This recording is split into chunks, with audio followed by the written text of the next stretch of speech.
একটা গল্প মনে পড়ে গেল।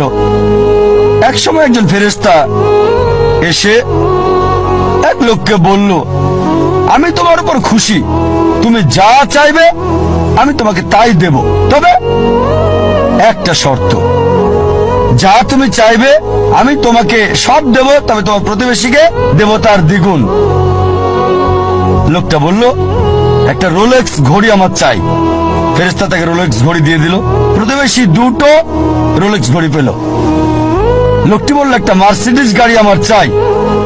ফেরেশতা তাকে মার্সিডিজ গাড়ি দিল। প্রতিবেশীকে দুটো মার্সিডিজ দিল। লোকটি বলল, একটা সুন্দর বড় বাংলো চাই। ফেরেশতা তাকে সুন্দর বড় বাংলো দিল। তার প্রতিবেশীকে দেওয়া হলো দুটো সুন্দর বড় বাংলো। লোকটি পরে বলল, দয়া করে আমার শেষ ইচ্ছাটা তুমি পূরণ করে দাও। কি সেটা? আমার একটা চোখ তুমি নষ্ট করে দাও, যাতে কিছু আমি চোখে না দেখতে পাই। চিন্তা করেন, সে তার নিজের চেয়ে প্রতিবেশীকে নিয়ে বেশি ব্যস্ত। তার জীবন সহজ কিন্তু জটিল সেটা ভাবছে না সে। প্রাচুর্য কি দারিদ্রতা যাই থাকুক, সে বেশি চিন্তিত তার প্রতিবেশীর চেয়ে ভালো জীবন যাপন করা নিয়ে।